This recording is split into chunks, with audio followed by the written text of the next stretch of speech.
uns in die Magiesee. Wir tauchen ein in die Spielewelt.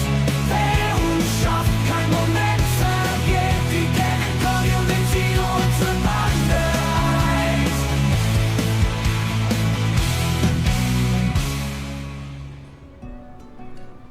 Hallöchen, liebe Freunde, frisch von der schönsten Insel der Welt aus Zypern. Hier ist Peru Plays, ich bin der Peru. Ich begrüße euch recht herzlich zu einer weiteren Folge Ships at Sea. Ja, ich hoffe, ihr seid wieder mit an Bord und fahrt mit. Es wird sich für euch lohnen, denn heute widmen wir uns der Frage aller Fragen, der wichtigsten Frage überhaupt. Wie mache ich Kohle, und zwar verdammt viel Kohle in vergleichsweise kurzer Zeit? Die Antwort ist ein Wort: Fischzucht. Und damit werden wir uns heute befassen. Leute, bevor wir loslegen, nicht vergessen, wenn es euch gefällt, ein bisschen Liebe da lassen. Ein Like, ein Follow, also gerne mal auch die Glocke läuten und abonnieren. Würde mich freuen. Dankeschön. Ja, so, die Frage ist natürlich, was braucht man, welche Voraussetzungen muss man erfüllen für die Fischzucht? Ihr könnt eigentlich auf jedem Level diese Fischzucht anfangen. Wichtig ist eins, auf jeden Fall. Ihr braucht ein Guthaben von mehr als 1 Million norwegische Kronen. Weil wir müssen erstmal natürlich ein bisschen investieren. Nämlich alleine schon 500.000 in die Fischzucht selber, also in den Fischtank. Und dann müssen wir natürlich noch Zubehör und natürlich die Jungfische kaufen. Also wie gesagt, so auf 700.000, 800.000 werden wir auf jeden Fall kommen. Ein bisschen Reserve braucht man ja auch. Gut, Leute, genug geredet. Wir werden jetzt mal anfangen. Was ihr auch an Schiffen braucht, und das reicht, wenn das Tier 1 ist, das ist ein Cargoschiff. Da könnt ihr nämlich einen Smolt-Tank raufbauen. Wie gesagt, das gibt es ja auch schon für Tier 1. Wir werden deshalb auch mit der Jan Fedder fahren, mit der Jan Fedder 1. Das ist ja ein Tier 1 Schiff, damit ihr es auch mal seht. Das funktioniert wunderbar. So, da vorne liegt sie schon und wartet auf uns. Ja, ich habe sie ja ein bisschen umgebaut, da sie ja jetzt keinen Cargo-Dienst mehr fährt, also nicht mehr Lieferdienst, hat sie jetzt einen Smolt-Tank, den seht ihr hier hinten. Den braucht ihr, also den unbedingt aufmontieren und dann kann das schon losgehen. So, Schritt 1 ist natürlich Fisch. Wir brauchen Smolt, also Jungfische. Dazu gehen wir hier in den Shop, da kriegen wir das meiste, was wir brauchen. So. Und ja, hier haben wir Smolt. Und der Tank auf der Jan Fedder fasst genau 20.000 Fischlein. Das heißt, wir nehmen auch genau diese 20.000 Lachs-Smolt hier. Zack. Und schon springt das um. Ihr müsst es nicht beladen. Also ihr kauft das und die Fische sind im Tank. Also ihr müsst nicht irgendwie Schlauch einführen und abfüllen. Braucht ihr nicht. Gut. Das hat sich damit schon mal erledigt. Ihr könnt natürlich, wenn ihr wollt, ihr werdet es später sowieso brauchen, wenn ihr schon im Shop seid, Entschuldigung, nehmt gleich Zubehör noch mit. Das ist ganz wichtig, ihr werdet es irgendwann definitiv brauchen. Zum einen braucht ihr, ihr braucht Bohrmaschinen, also eine auf jeden Fall, für Reparaturen. Weil ihr müsst natürlich eure Fischzucht, also diesen Fischtank, auch warten. Da muss mal was repariert werden. Dafür braucht ihr die Bohrmaschine. Und jetzt muss ich mal gucken, wo, das glaube ich bei den Teilen hier, genau. Dann braucht ihr noch zumindest jeweils einmal den Rotor für Zubringer, das ist der Ersatzrotor für Fischzuchtanlagen, und den Ersatzfedermotor für Fischfarmen. Holt euch da jeweils einen, da seht ihr, da seid ihr bei 3.000, 4.000 noch plus, und das solltet ihr auf jeden Fall haben. Ja, und was noch ganz wichtig ist, aber dazu kommen wir später, ist Fischfutter. Ich wollte euch nur zeigen, das kriegt ihr hier natürlich auch. Jetzt aber im ersten Schritt bringen wir erstmal die Jungfische da, wo sie hingehören, nämlich zu unserer Fischzuchtanlage. So, dann machen wir uns mal bereit. Ich habe die Jan Fedder 1 mal ein bisschen gepimpt. Ihr seht, mein Kontostand ist auch schon wieder im Millionenbereich. Ich habe nämlich schon mal eine Fischzucht probiert. Und Leute, das hat wunderbar hingehauen. Und an dieser Glückseligkeit will ich euch natürlich teilhaben lassen, Ist klar. So, jetzt habe ich noch einen neuen Tank eingebaut. Das heißt, wir machen ganz kurz einen Zwischenstopp an der Tanke. Das ist ja hier in Weroy gleich nebenan. Da verlieren wir jetzt auch nicht allzu viel Zeit. So, jetzt muss ich mal ein bisschen aufpassen wahrscheinlich. Weil jetzt hat das Ding hier richtig Feuer unterm Hintern. So. Jetzt brauchen wir hier nur einen kleinen U-Turn machen, dann sind wir nämlich schon an der Tanke. Das ist das, was ich an Veroy so schön finde. Ich mag diesen Hafen immer mehr. Gut, ist jetzt sowieso mein Heimathafen, weil meine Fischzucht, die habe ich auch hier in der Nähe. Die werde ich euch auch gleich auf der Map zeigen. Da gibt es dann noch so ein paar Sachen, auf die ihr achten solltet, sobald ihr das Ganze in Betrieb genommen habt. Ne, das erleichtert euch die Wartung von der Anlage. Aber erstmal gehen wir tanken.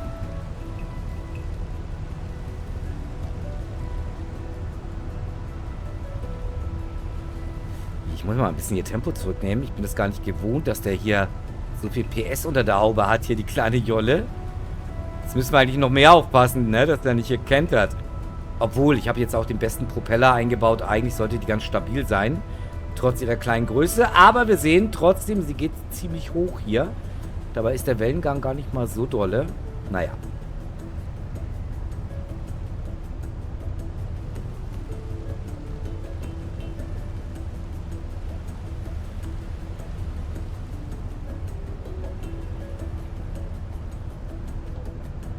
So, dann sehen wir mal zu, dass wir hier kurz geschmeidig einparken.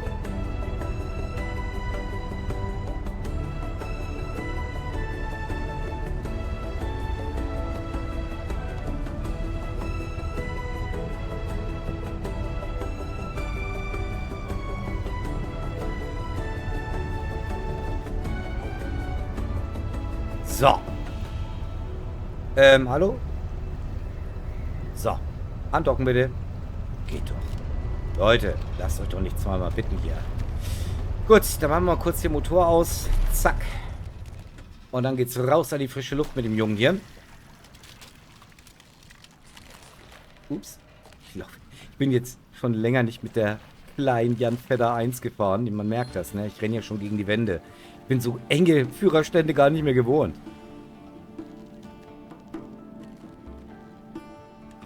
So, dann machen wir uns mal den Tank voll. So, zack.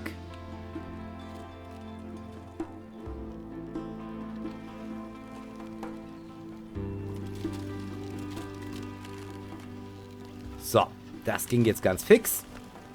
Ja, ne, mit der Routine kommt hier die Geschwindigkeit, ne? So, zack. So, Dalle. Ja, dann wären wir jetzt eigentlich soweit. Ganz mal kurz bitte in die Außenansicht. Jetzt mal ablegen, dann fahren wir ein Stück raus und dann legen wir mal den Kurs fest hier.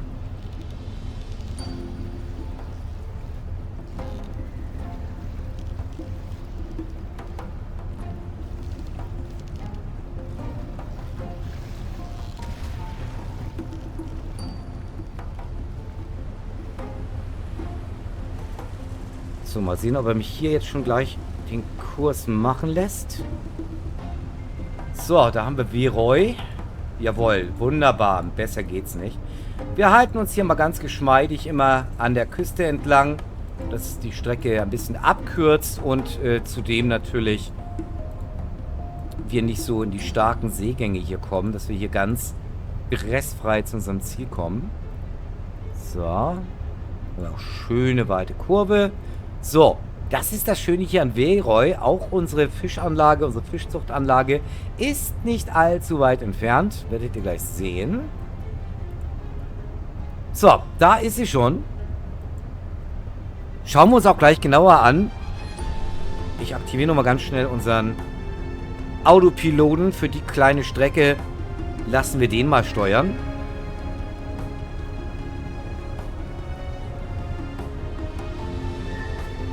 So, übrigens an dieser Stelle, jetzt haben wir gerade mal ein bisschen Zeit. Danke natürlich für die netten Kommentare zum letzten Video, beziehungsweise der letzten Videos. Freut mich natürlich, dass euch diese nette, kleine, charmante und gemütliche Simulation gefällt.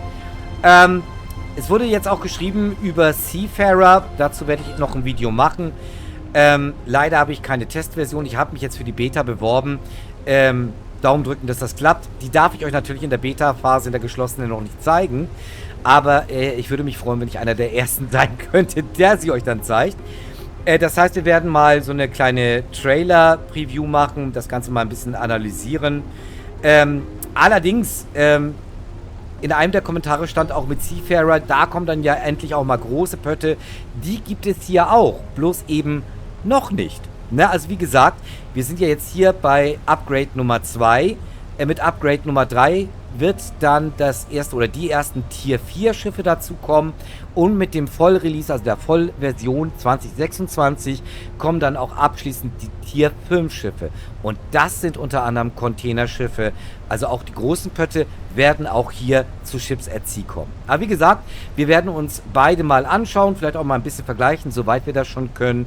Und dann könnt ihr euch ja eine eigene Meinung bilden. Jetzt aber erstmal wieder zurück zu Ships at Sea und natürlich unserem Vorhaben, nämlich eine Fischzucht aufzubauen.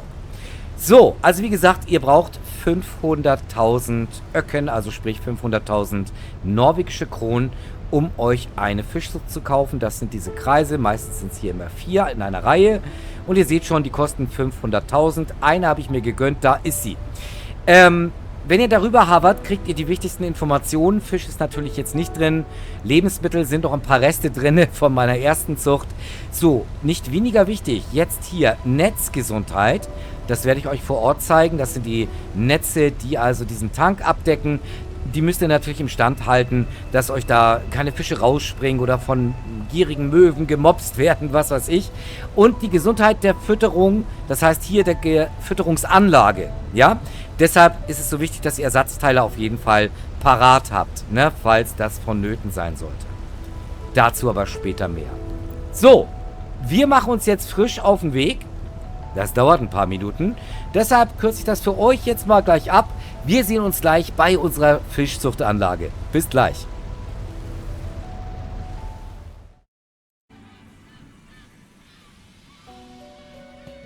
Und ratzfatz sind wir schon da. Herzlich willkommen auf unserer Fischzuchtanlage Nummer Uno. Ja, da sind wir schon. Wir werden uns das Ganze jetzt gleich mal näher anschauen. Bevor wir jetzt den Fisch hier in den Tank geben, in die Fischzuchtanlage, werden wir mal ganz kurz gucken. Wir haben ja gesehen in der Statusmeldung, dass hier ein paar Sachen gefixt werden müssen. Zum Beispiel die Netze. Ihr seht rund um das Netz immer wieder diese bunten Taue. Die gibt es in grün, blau und rot. Und die müsst ihr ab und zu mal straffen, damit nämlich nicht eure Fischlein den Abgang machen, beziehungsweise von gierigen Möwen weggefuttert werden. Achtet darauf, ja? Wir drehen jetzt einmal die Ehrenrunde und werden jetzt mal alle Taue hier anziehen. Da gehen wir natürlich von Anfang an auf Nummer sicher. Jawohl, ja. So, da seht ihr schon links das blaue Tau. Und wenn wir das angezogen haben, sollte alles wieder tutti sein. So, schauen wir mal ganz kurz. Ja, jetzt seht ihr, Netzgesundheit ist wieder bei 100%. Alles wieder bestens, ne? Jetzt kommen wir mal zu den beiden Maschinen, die hier wichtig sind. Das eine hier, der große Kübel, das ist, ihr habt schon fast wahrscheinlich gedacht, die Fütterungsanlage. Und hier rechts habt ihr das Bedienungspanel. Ich will mal ganz kurz gucken, ich habe das noch nicht gemacht, wie ich an das Ding rankomme, hier an unsere Futtermaschine, weil wie gesagt, da ist ja scheinbar 76% nur noch. Ich weiß nicht, ob ich da warten muss, bis es jetzt die Krücke macht oder ob ich da jetzt so ran kann. Bohrmaschine hätte ich jetzt hier parat, aber nee, ich kann es nicht öffnen. Jedenfalls noch nicht. Okay, dann lassen wir es erstmal so, wie es ist. Okay, kein Problem. Dann machen wir mit dem Wichtigen weiter. So, wie gesagt, wir haben jetzt natürlich unsere Fische im Small Tank hier auf dem Schiff. Und das wollen wir natürlich jetzt hier reinkriegen in die Zuchtanlage. Das ist ganz einfach. Ihr macht hier das Bedienungspanel auf und anklicken, Fisch hinzufügen. Zack. Und schon seht ihr, unsere Fische tummeln sich hier schon drin. Ihr seht, es sind sogar noch Lebensmittel hier drin. Gott sei Dank. Der Papa hat ein bisschen vorgearbeitet. Grundsätzlich aber, wie gesagt, wenn ihr noch gar nichts drin habt, nehmt einen Vorrat. 4000, da seid ihr im grünen Bereich. Alles gut. Na? Gut, jetzt seht ihr hier, Fütterung ist okay, das Netz ist okay, der Motor ist aber aus. Ne? Also, sobald die Fische drin sind, machen wir natürlich den Motor an von der Fütterungsanlage. Und der Rest geht ja fast schon automatisch. Jetzt muss ich nur mal gucken, wo war hier der Trigger für den Motor. Hallo? Gehen wir mal in die Ego-Perspektive. Ja, okay. Zack. So. Gegenprüfung. So, jetzt seht ihr, Motor ist an. Und damit werden unsere Fische jetzt mit Futter versorgt. Ja, und damit haben wir schon mal die erste Aufgabe hier bewältigt. Jetzt kommt das Aufwendigste wirklich. Das Futter. Wir müssen jetzt zurück zum Hafen. Wieder mal. Und jetzt Futter einkaufen. Das heißt, ich werde das hier auch wieder für euch abkürzen, weil ihr müsst euch nicht 3-4 Mal dieselbe Strecke angucken. Ihr könnt diesen Transport von dem Futter natürlich hier mit diesem kleinen Tier-1-Schiff machen. Dann nehmt ihr einfach den Small-Tank weg. Allerdings hier auf die kleine Janfetta, also auf das Tier-1-Schiff-Cargo, passen nur 2 Säcke. Wenn ihr schon ein Tier-2-Cargo-Schiff habt, nehmt das. Da passen alle 4 Säcke drauf. Das werde ich jetzt machen. Ich werde jetzt mal kurz zurückdüsen nach Valroy und die Säcke aufladen. Und wir sehen uns gleich genau hier wieder.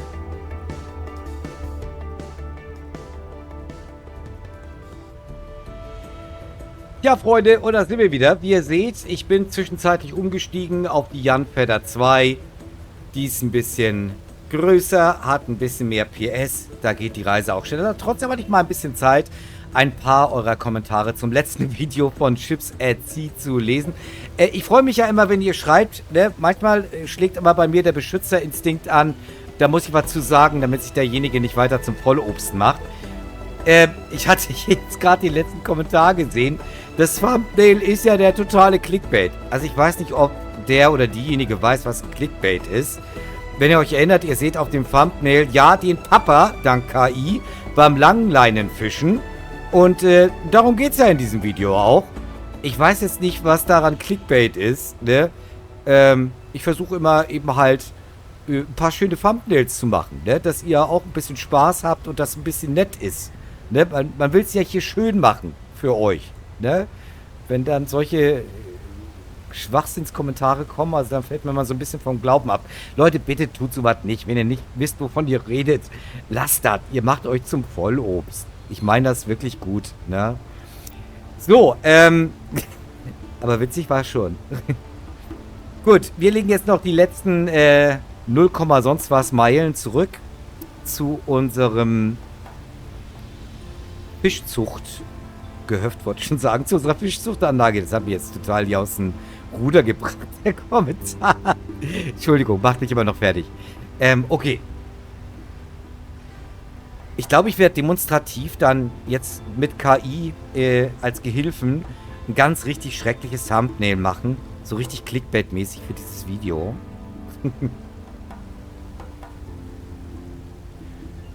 Dann machen wir eins, wo es Millionen Dollar auf mich herabregnet. Und es wäre trotzdem nicht gelogen, weil wir werden mit unserer Fischzucht hier Millionen machen. Und das ist nicht übertrieben.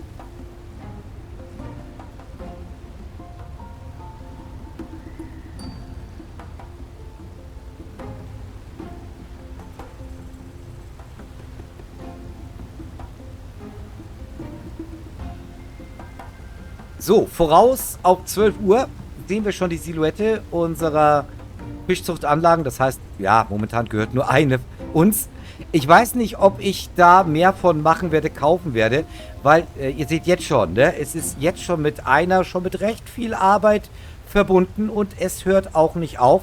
Trotzdem, bevor ihr jetzt hier die Panik kriegt oder keinen Bock mehr habt, ja, diese ganze Lauferei und Fahrerei ist, wenn man jetzt nicht so gut ist im Manövrieren, jetzt zum Beispiel bei hoher See, Netz einholen oder Langleine einholen, wenn euch das nervt, dann ist das eine Alternative, weil in vergleichsweise doch deutlich kürzerer Zeit könnt ihr deutlich mehr Geld machen. Das ist einfach Fakt.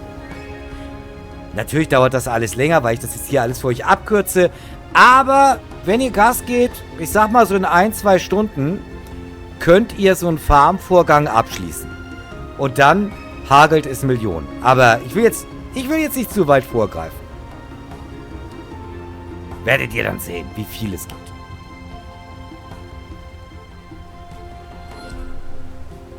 Also ich kann euch, ich tease mal so ein bisschen an. Ja? Also ihr könnt euch auf jeden Fall mindestens ein Tier 2 Schiff leisten.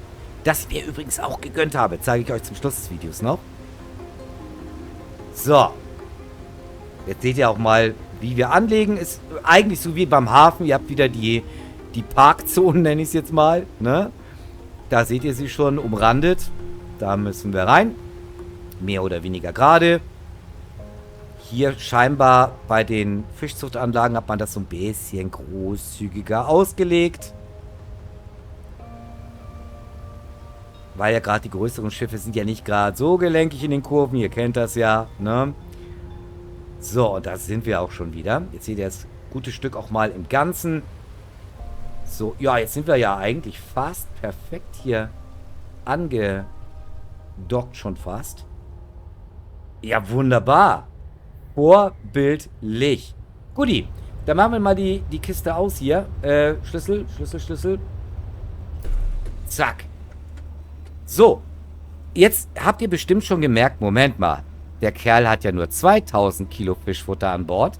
Das kommt einfach daher, weil, ihr habt ja gesehen, als wir losgefahren sind, bei meiner letzten Zucht wurde nicht alles Futter verbraucht. Ich habe noch 2000 Kilo drin. Wenn ihr allerdings eure erste Fischanlage macht, ne, macht das. Nehmt diese 4000 Kilo und dann ist alles gut. Ja? So, ich will jetzt nur mal ganz kurz, wir waren ja jetzt ein bisschen unterwegs, mal kurz abchecken, wie es unseren Fischlein geht. Ne, also ihr seht, wir haben jetzt noch, also bei der ersten Zucht hatte ich auch 4000 Kilo eingefüllt. Wir haben jetzt noch 2753 übrig.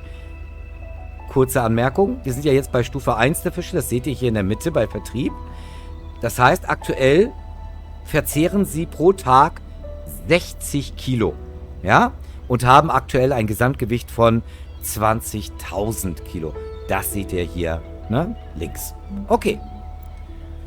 Jetzt kommen wir zu einer guten Nachricht. Ihr braucht diese Säcke nicht mit dem Kran abladen. Jetzt kommt die schlechte Nachricht. Ihr müsst es per Hand machen. Ist kein Witz. So, es gibt hier ja keinen Kran, kein Anleger für einen Kran oder auch keine Ladefläche für einen Kran. Ihr müsst diese Säcke jetzt Stück für Stück abtragen. Also wie gesagt, ein Sack hier hat 1000 Kilo. Und ihr seht das jetzt hier schon, wie der rangeht. 50 Kilo könnt ihr jedenfalls aufnehmen. So. Ja? Und dann geht ihr von Bord. Ich gehe jetzt mal in die Ego-Perspektive. Da geht es am besten. Geheimtipp von mir. So. Dann müsst ihr hier die Leiter hoch. Und dann rin damit. So. Das is it. Nicht mehr und nicht weniger. Aber das müsst ihr jetzt machen mit bei euch, wenn ihr jetzt das erste Mal unterwegs seid und das erste Mal befüllt, mit 4000 Kilo, also nehmt euch nichts anderes vor, ja? Jetzt mal ganz ehrlich, wenn man sich das jetzt mal anschaut, ich mache jetzt mal einen Sack für euch durch, damit ihr mal ein Gefühl dafür habt, wie lange das dauert. Also ich mache es jetzt schon relativ zügig, am Anfang wird es vielleicht bei euch noch ein bisschen hackeln, wahrscheinlich nicht ganz so flüssig, aber damit ihr mal ein Gefühl dafür kriegt, wie lange das dauert. Den zweiten Sack erspare ich euch dann. Wie gesagt, hier nochmal dringend der Tipp. Macht dieses Beladen der Futtermaschine in der dritten Perspektive, in der dritten Person. Weil, ich habe das versucht in der Ego-Perspektive. Ne, ich kann euch das mal zeigen. Ihr seht die Luke nicht, ne, in der Ego-Perspektive. Deshalb, wie gesagt, geht in den Außenansicht, in die Außenansicht und dann ist alles gut. So, rein damit. Ja, und so geht man dann, ne? Meter für Meter für Meter für Meter. Aber keine Angst, sobald ihr das hinter euch habt, hat die Lauferei und die Fahrerei ein Ende. Da müsst ihr weniger oder mehr oder weniger nur noch abwarten, bis eure Fische die Stufe 8 erreicht haben, das heißt das Höchstgewicht, dann könnt ihr sie verkaufen. Allerdings müsst ihr zwischendurch auch weiterhin auf den Zustand eurer Anlage achten, also sprich auf den Zustand des Netzes und auf das Fütterungsgerät. Wenn das eine oder das andere ausfällt, könntet ihr ein Problem haben und vielleicht Teile eurer Zucht verlieren und das gibt dann natürlich weniger Kohle und naja, wer will das schon?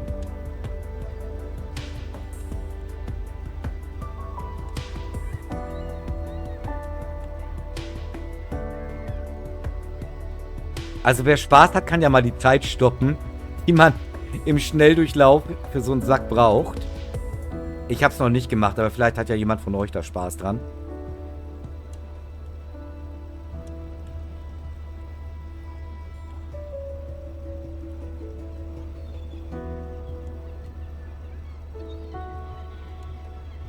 Auf jeden Fall, ohne jetzt irgendwas jetzt vorwegzunehmen, wer möglichst schnell die möglichst großen und vor allen Dingen teuren Schiffe haben will, ich sag's mal so, der kommt um die Fischzucht nicht herum.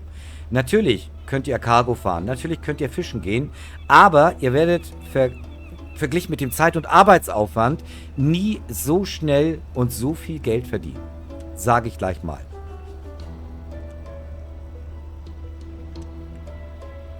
So, also ich habe da so ein bisschen schon mal einen Rhythmus gefunden. So, wir haben jetzt noch 400 Kilo übrig.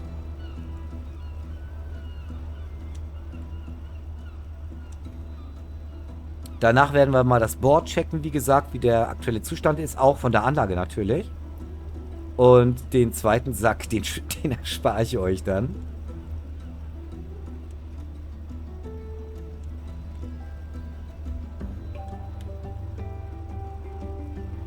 Also es ist jetzt auch keine lange Strecke, die ihr laufen müsst. Vom Boot runter, Leiter hoch und Luke anvisieren, fertig und das war's. Na, also wenn ihr da so einen gewissen Rhythmus drin habt, ist das immer noch eine ziemliche Lauferei, geht aber trotzdem relativ schnell. Es kommt einem natürlich lange vor, gerade beim ersten Mal, wenn man 4000 Kilo verlädt. Das dauert schon. Ich frage mich, wie viel Zeit Leute haben, die hier den gesamten Tank nutzen. Wir nutzen ja jetzt hier nur einen kleinen Teil des Tanks. 20.000 Kilo Smolt ist die Mindestbeladung. Ne? Also ihr könnt hier pro Zuchtanlage 100.000 Fische züchten. Ne? Und das ist ganz wichtig. Das ist 5-mal so viel, wie wir jetzt einnehmen werden. Das könnt ihr euch dann ja selber dann mal im Kopf zusammenklabüstern, wenn es soweit ist. Also da lässt sich richtig fette Asche machen.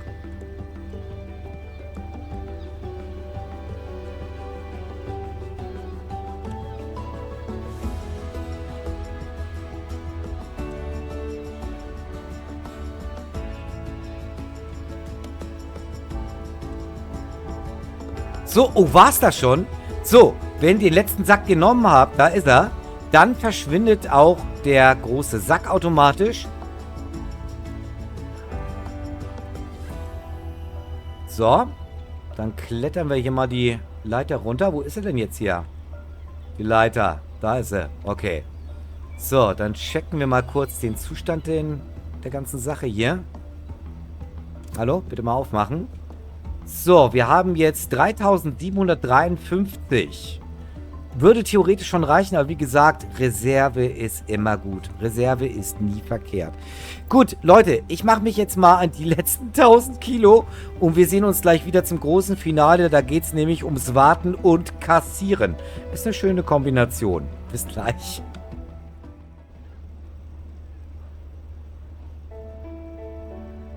So, und der letzte Sack ist jetzt verladen. Meine Nerven sind durch und ich glaube, der Rücken von unserem Kollegen auch. Also, wir haben das Ganze jetzt aufgefüllt. Schneller Blick nochmal aufs Display. Wir haben jetzt 4753 Lebensmittel im Futterautomaten. Unsere Fische nach wie vor auf Stufe 1. Und ja, Verzehr täglich 60 Kilo, Gesamtgewicht 20.000. Jetzt kommt der leichteste Job, nämlich warten.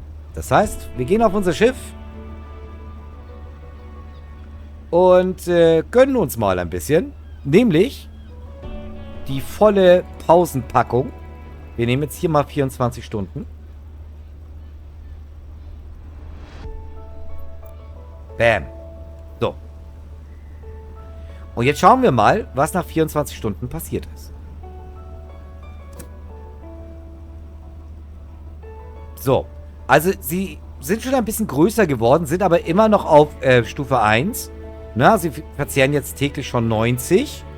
Das heißt, Gewicht haben sie schon mal zugelegt, aber sie sind noch nicht gewachsen, also so weit gewachsen, dass sie eine neue Stufe erreicht haben. Das heißt, da legen wir doch gleich nochmal hier einen Tag oben drauf. Also da müsst ihr so ein bisschen für euch den Rhythmus finden, wie viele Stunden ihr immer warten wollt.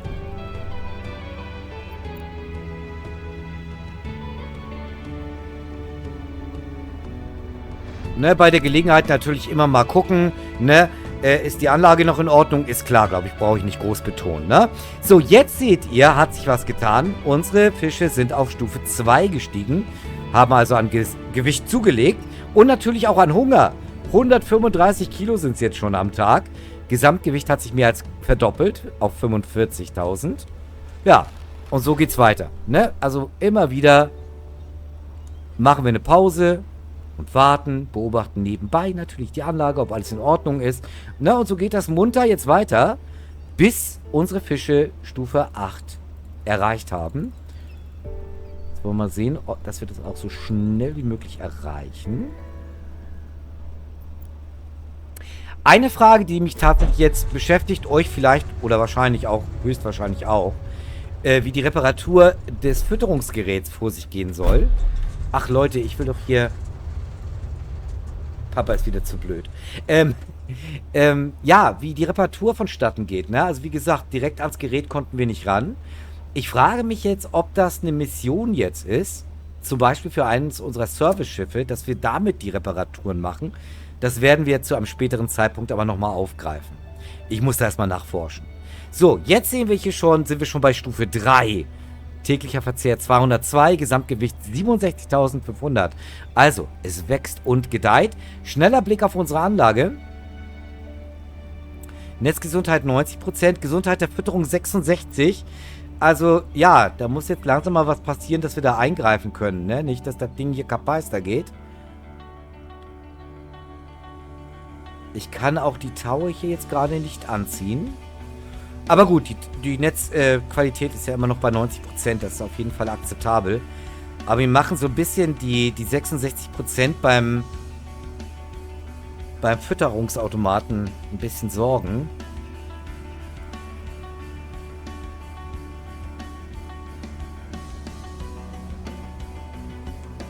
So, ich will jetzt nicht jeden Tag hier rausgehen. Wir machen jetzt hier nochmal einen weiteren Sprung. Dann müssten wir es eigentlich schon haben, theoretisch. Müssen wir jetzt gucken, ob das so hinhaut, wie ich es mir vorstelle. Also das hier ist jetzt absolut gechillt, ja. Ihr braucht nur abwarten. So, jetzt sind wir bei Stufe 7. Das ist noch nicht das Ende der Fahnenstange, ja. Ihr könntet jetzt zwar schon verkaufen, aber macht das nicht. Wer will denn auf das ganze Geld verzichten? Wir sind jetzt aber schon beim Verkaufspreis von knapp 13 Millionen norwegischen Kronen. Ja, das ist ein Taschengeld, oder? So, mal sehen, ob ein Tag noch reicht.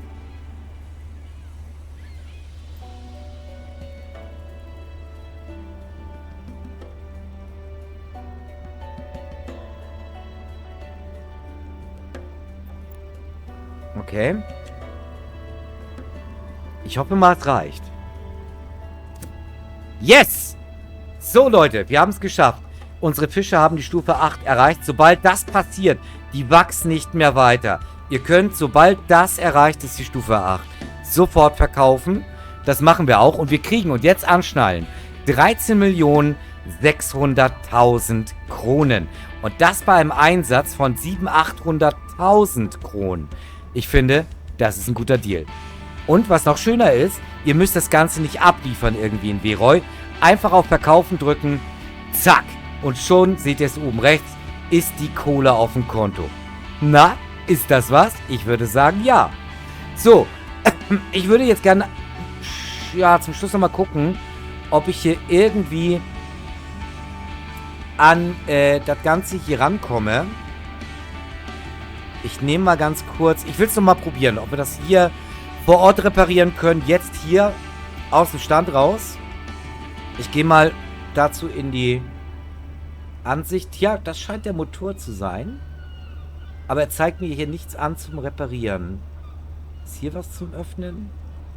Also wie gesagt, ich habe das noch nicht gemacht. Deshalb stehe ich jetzt hier auch so ein bisschen ratlos.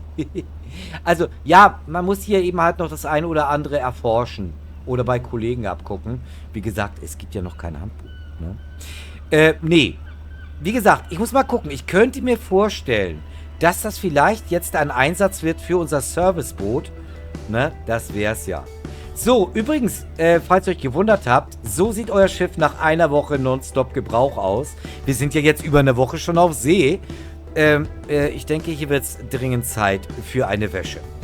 Freunde, Geld, was man verdient, muss man auch wieder ausgeben, bin ich der Meinung.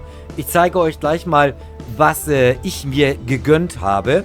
Und nachdem ich unsere Jan Fedder 2 wieder ein bisschen auf Hochglanz gebracht habe, sehen wir uns gleich zum Schluss nochmal in Weroy wieder. Bis gleich.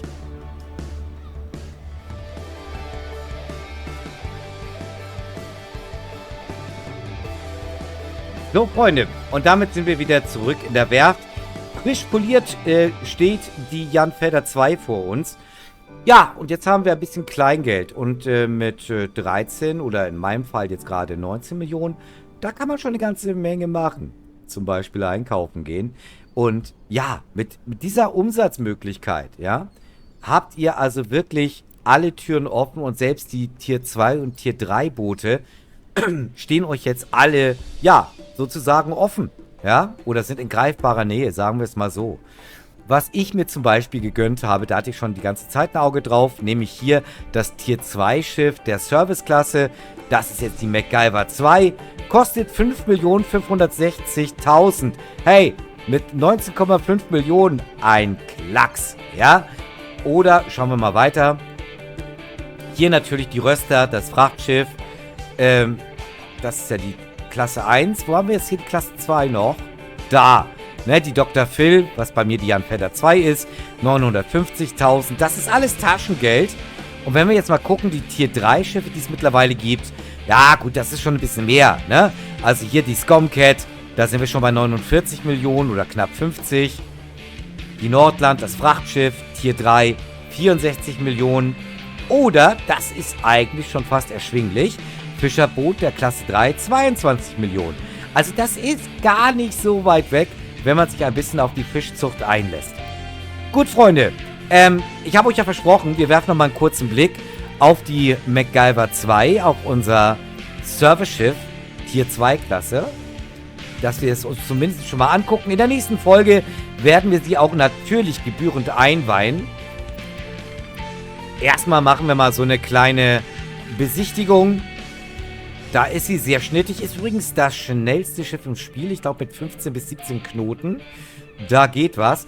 Und es ist das erste Schiff mit Passagiersitzen. Das werdet ihr gleich sehen. Würde ich mal sagen, gehen wir mal rauf. Ne, nach der ganzen Arbeit muss man sich natürlich auch mal mit etwas Schönem belohnen. Und das hier ist ein schönes Schiff. Ich weiß jetzt nicht, wofür das hier ist. Ob das für Taucherausrüstung ist. Ich nehme mal an. Ob das auch noch später genutzt wird, ich weiß es nicht. Hier haben wir den typischen Abschlepptroller, den kennen wir ja schon vom Tier 1 Schiff. Und hier drin unsere Kabine. So, und hier seht ihr schon, wir haben noch 3 Passagiersitze, ne, für Whale-Watching etc. Nehmen wir mal kurz Platz hier. Achso, kann ich gar nicht, weil ich fahre ja jetzt gar nicht, ne? Aber sonst habt ihr hier alles wie gehabt. Hier unten kann man leider nicht reingehen. Aber ab den Tier 3 Schiffen, dann habt ihr ja natürlich auch Kabinen, die begehbar sind. Ne? Hier könnt ihr dann auch noch nach vorne, was ich sehr cool finde.